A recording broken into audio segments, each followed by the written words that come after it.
Here's something you can do. This is one of those things that can really show you what's actually going on, instead of you being locked up in whatever you're currently doing these past weeks, months, years even. Write down everything you've accomplished in your life so far. Everything that is worth writing down. Okay. So there are two ways to do this.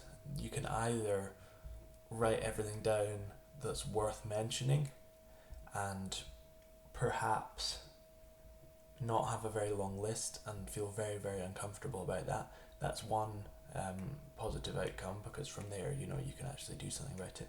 Or you can go down the sort of self-love route of what's every little thing, like every win that I've had that I can remember. Maybe even in order if you want to. I've done it in order. And just really come to terms with what you've achieved, and either pat yourself on the back or go, whoa, we really need to do something about this. Maybe both. Both is probably ideal. But then what you do there, and maybe watch this next part after you've done that. It'll take a little bit of time. It will. Don't just rush through it. But, okay. Have you done that? Now, what I want you to do is ask yourself, how did I do all these things? Go through each one and find out how you did it. Okay? Write it down, or think it, and then write it down. Alright? What I think you'll find, and it would be interesting to hear if you've got another possibility here, another option. It's going to be one of three things. Either you pushed past comfort to do something uncomfortable, something outside of your comfort zone, or however you want to put it. You did something even when you didn't feel like it, through discipline. And or you followed intuition through having faith in that intuition. How else can one accomplish something noteworthy? Something that they're genuinely happy with? It's an interesting question.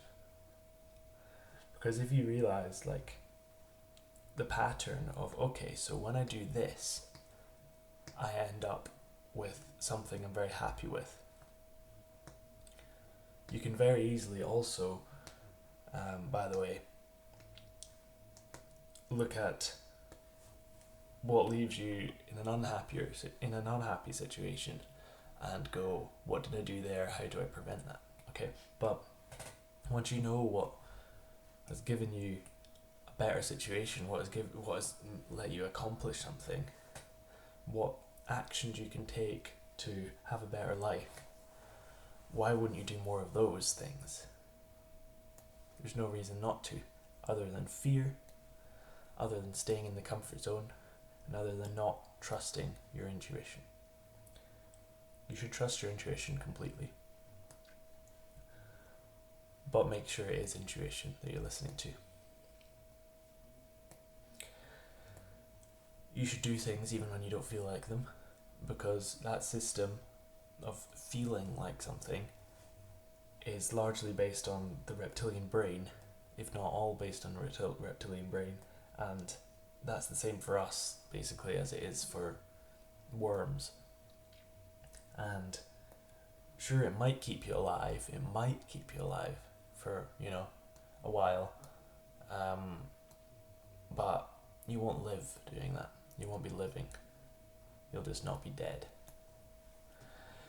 You're much better off figuring out what you want and going for that, and creating that life in which you're in a better situation, instead of just following, instead of having faith in feeling, because that's a terrible, terrible, heinous thing if you want any kind of decent life.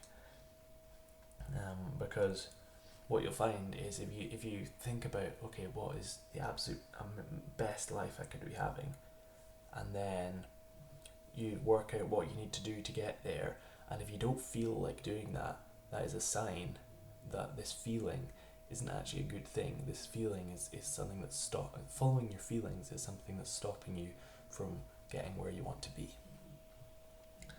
I would say that this is the foundation of discipline. This is what discipline is. It's doing that thing to get where you want to be, even if you don't feel like it, you know? Or I'm pretty sure discipline will be doing it when you don't feel like it, because if you feel like doing it, then that's fine. But, you know, semantics aside, yeah, go for what you want. Don't worry about what your survival mechanism in your brain is saying about it. But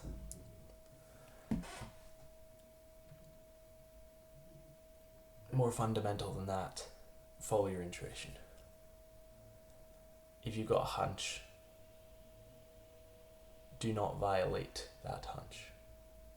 Do not violate a hunch.